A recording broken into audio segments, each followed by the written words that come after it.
I'm like, damn, it gotta end. I love interviews.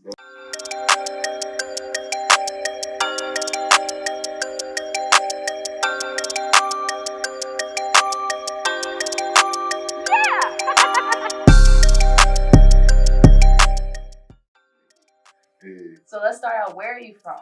I'm from Buffalo, New York. Just to make that clear, I'm not from New York. I know a lot of people get that mix up, but I'm from Buffalo, New York, born and raised. I grew up in Toronto for the first 2 years of my life, and I came back here when I was 2. Parents are West African from Ghana. Yeah, man, Uptown Buffalo.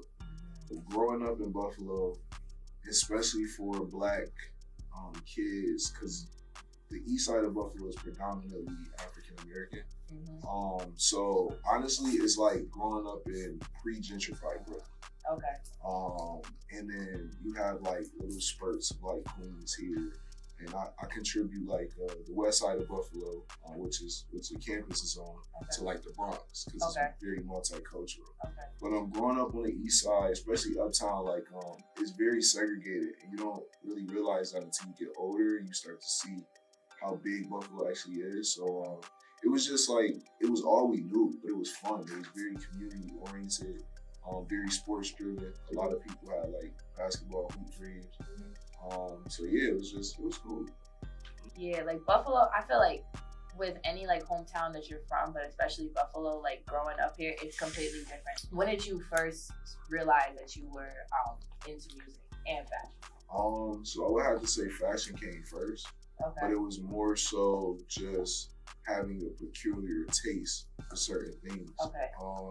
So when my mom started letting me pick out clothes for myself and buying clothes, because she wasn't worth $100 for some sneakers. Of course, absolutely. You know what I mean? So it really began like around 8th grade. I had 2 friends that I was, classmates with, and we were very experimental with the way we would dress. Like if camouflage was the theme, one person would have on camouflage shoes. See, this is before thrifting. This is like, so just to like date myself, this is the beginning of G-Unit era. So like early 2000s. Yeah, so this like cliquish mentality of like doing things not as a boy band, but as like a group. It was like that mentality. So I started learning about people's reactions to the way you dress. Then I got into high school, and it became a little bit more driven towards sneakers. The Jordan culture, the early like Nike SB culture, and just a little things, but just pre-sneakerhead. Then end of my freshman year, my aunt passed away, and she was like my second mom. And when she did, at the funeral, I met my cousin. His name is Camouflage Monk. He's also a producer out of Buffalo. And he took me to the studio that same day, and he also showed me 23isback.com, which was a sneaker. Your sneaker, yeah. You get all your sneakers off of 23isback. That's a secret, but I'm letting y'all know, for all the people that want the early sneaker releases, 23isback.com. And it's crazy because like they used to show us like the release day, and we used to sneak in class, like in computer class, and look up Jordan. So that built my curiosity. And around like sophomore year, that's when it kind of, my mom, asked me. My mom was very supportive, and she asked me, you want a studio? And I'm like, no, I want sneakers. Like, don't buy me no studio. And my stepbrother, he ended up moving with me, and he convinced my mom, like, let's get a studio. We set it up, and we've been moving ever since. That's really dope. So when it comes to music, who is like your inspiration? I saw that in an old article like you did with UB Spectrum. You had said that Kanye West is one of your inspirations. So just explain like more about that, and maybe even if you have other people that like helped you to like influence like your style. And, like, So I will say like as far as like music, especially with my style, particularly. I never tried to let one artist influence my sound, but more so the way I moved as a man, and how I moved as an artist. So there's like 3 people over the course of my music, like lovingness, that like really inspired me outside of everyone else. The first was Currency. Currency's great. Yeah, Currency is like self-made artist, consistent, drops great music, and he's the reason why I shifted from talking about just the street element and my surroundings. As a kid, I'm rapping about guns and all this other stuff, and it's like, this is my surroundings, but this is not me. You know what I mean? This is my family, but this ain't me. So he taught me how to, talk about your everyday life, talk about your love for sneakers, and talk about your love for snacks and all this other stuff. Kanye West was big because he taught me how to be an artist. Like, he showed me how to just exceed what people limit you to.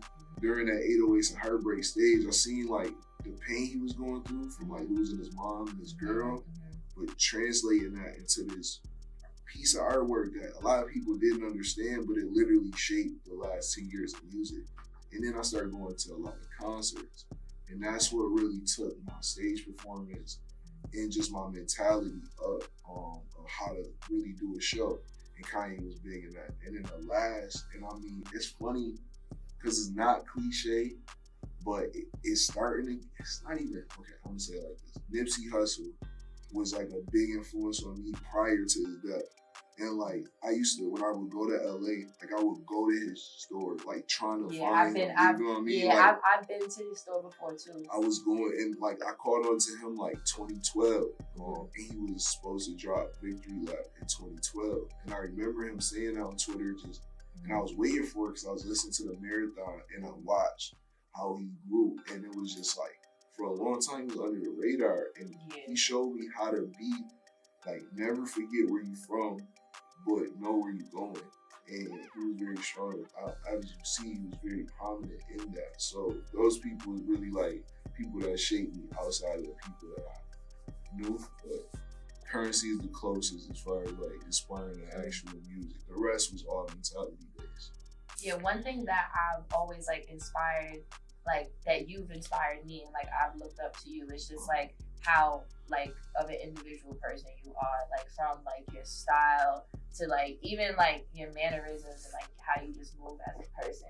When you came out with Season, and I was like, yo, who is this dude? Like, he's fire. And then that's when you came out with Gallery, and I listened to Gallery and Billie Essco. I was like, yeah, I need to get on this. Like, who is this guy? So, what is Season like? Tell us more about that. Like, what does that mean? So, Season is my clothing brand, menswear clothing, but we specialize in all types of stuff. I say we make clothes for men and women who like to wear boyfriend's clothes.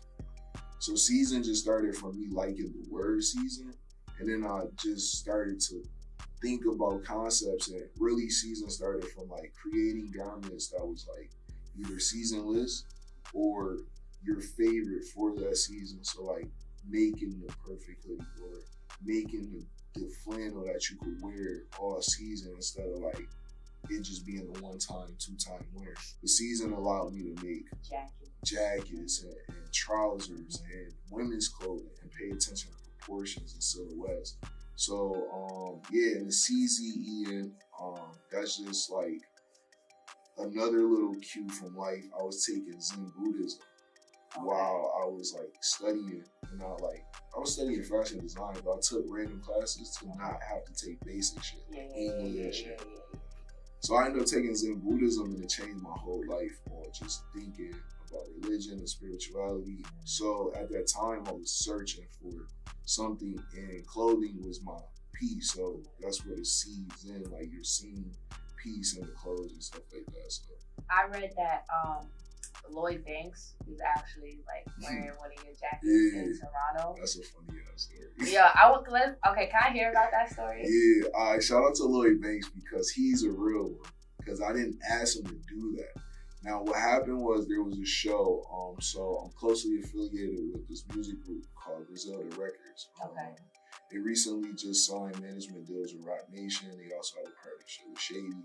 So they're the first like main musical act from Buffalo that's had a major deal. So they're all the close homies. Isn't Benny the Butcher? He's a part of that label too, right? Yeah. He actually has a show tomorrow, which I'm gonna pull up to. So Yeah, basically, they had a show in Buffalo, and Smoke Dizzle's like a cool person I always see on the road. So I told him last time, when I see you again in Buffalo, I'm gonna give you a jacket. So the show ends. I can't find him, but there's a dressing room that's blocked off. So the lady comes out and I ask her, like, Smoke Dizzle in there? She's like, yeah. So I'm like, all right, give him the jacket. Just dip.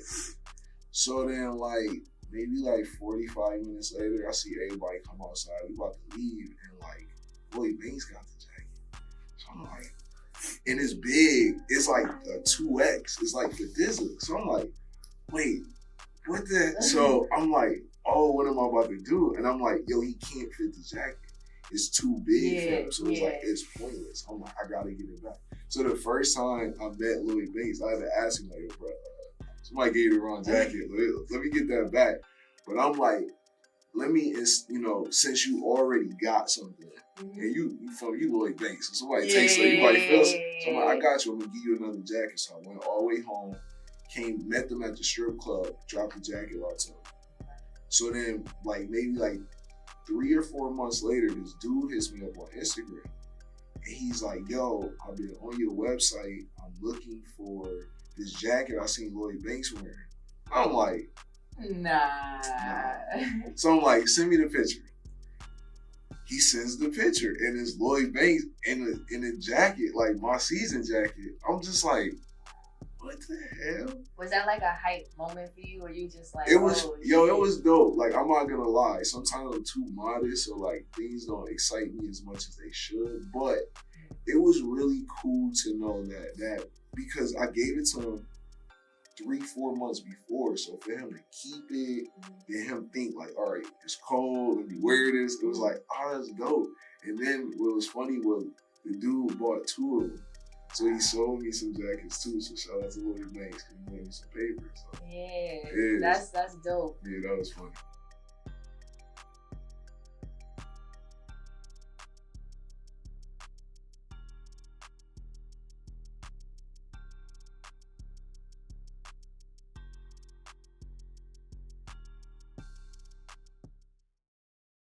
Be yourself, trust in yourself, and spread the love. Spread the love. And just trust the process. Facts. But that process is hard. Yeah, that process is we're still going through it right now, but our time will come soon.